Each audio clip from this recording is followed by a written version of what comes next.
पूर्ण बपुधारी। पुनि प्रभु कहु राम अवतारा, बाल चरित पुनि कहु उदारा। कहु जथा जानकी विवाही, राज तजा सो दूषण काही। बनबस कीन्हे चरित अपारा, कहु नाथ जिमि रावण मारा। राज बैठ कीनी बहुलीला, सकल कहु शंकर सुखशीला। बहुरी कहु करुणा यतन कीन, जो अचरज राम। प्रजा सहित रघुवंश मन किमि गवने निज धाम। और जो प्रभु मैं पूछा नहीं हो, सो दयालु राखो जनि गो। जो कृपालु पूछा नहीं होई सो दयालु, जो प्रभु मैं पूछा नहीं होई सो दयालु जनि राखो गोई। आरत गूढ़ तत्व न साधु दुरावही, आरत अधिकारी जहां पावही। अच्छा, श्री राम कथा क्यों सुन रहे हैं? तो प्रभु हरहु मोर अज्ञाना, कही रघुनाथ कथा विधि नाना। अज्ञान की निवृत्ति हो। ज्ञान कहता है कि राम जी परमात्मा हैं, अज्ञान कहता है कि राजपुत्र हैं। जैसे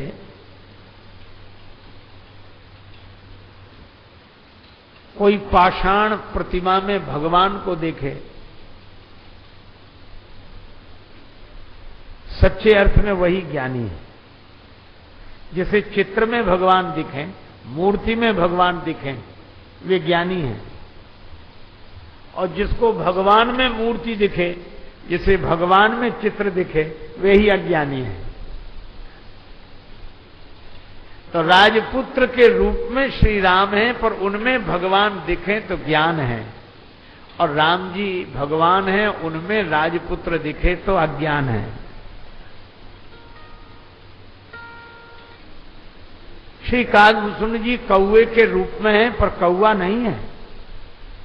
श्री गंगा जी नदी के रूप में हैं, पर गंगा जी नदी ही नहीं है। श्री हनुमान जी बंदर के रूप में हैं, पर हनुमान जी बंदर ही नहीं है। इसी तरह श्री राम जी मनुष्य के रूप में हैं, पर मनुष्य नहीं है। राम सच्चिदानंद दिनेशा, राम ब्रह्म व्यापक जग जाना। और अगर यह पूछो कि निराकार साकार कैसे हुआ, निर्गुण सगुण कैसे हुआ, बड़ा सुंदर उदाहरण दिया। देखो, पानी का कोई आकार नहीं है, नीर निराकार है, उसका अपना कोई आकार नहीं है। अच्छा, जल को आप जिस बर्तन में डाल दो उसी का आकार ग्रहण कर लेता है। गिलास में डालो तो पानी गिलास का आकार ग्रहण कर लेता है, गोल और लंबा दिखाई देता है पानी। कटोरी में डाल दो तो उस तरह का आकार ग्रहण करता है, थाली में डालो तो उस तरह का आकार ग्रहण करता है। पर वो आकार थाली का है, कटोरी का है, गिलास का है, पानी का नहीं है, निराकार है। अच्छा, अब आप एक काम करो, क्या उस निराकार नीर को कटोरी में भरकर फ्रिज में रख दो, है? पानी को कटोरी में भरकर फ्रिज में रख दो। अच्छा बोलो, फ्रिज में अगर रखा रहे पानी तो एक समय के बाद वो बर्फ हो जाएगा कि नहीं?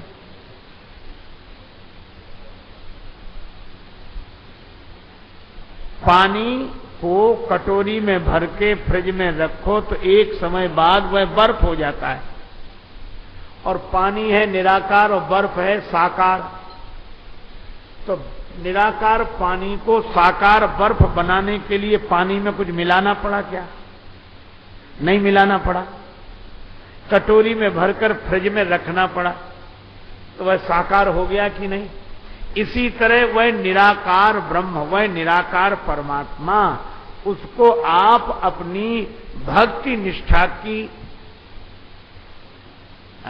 अपनी भक्ति भावना की कसौटी में देखो भाई, जय हो, जय हो, जय श्री राम, जय सीताराम। फिर दोहरा रहा हूं, जैसे निराकार पानी को कटोरी में भरकर फ्रिज में रख देने से वह साकार बर्फ बन जाता है, इसी तरह उस निराकार परमात्मा को अपनी भक्ति भावना की कटोरी में भर के निष्ठा के फ्रिज में रख दो तो निराकार साकार हो जाएगा। यही है कथा है। जो गुण रहित सगुण सोई कैसे, जल हिम उपल विलग नहीं तैसे। जैसे जल और बर्फ अलग अलग नहीं है, इसी तरह निराकार और साकार अलग अलग नहीं है। अच्छा, अब फिर मैं आपसे कहूं कि वो निराकार पानी ने जो साकार रूप ग्रहण किया बर्फ के रूप में, तो बर्फ का आकार क्या रहा? वही जो कटोरी का आकार था। अज्ञेय कोविद अंध अभागी, काई विषय मुकुर मन लागी। काई से वेद असम्मत वाणी, जिनके सूझ लाभ नहीं हानि।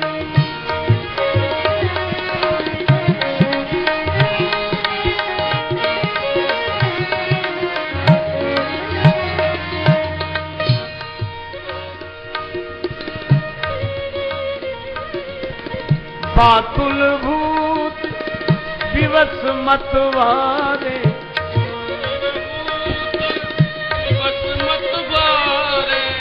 ते नहीं बोलई वचन विचारे।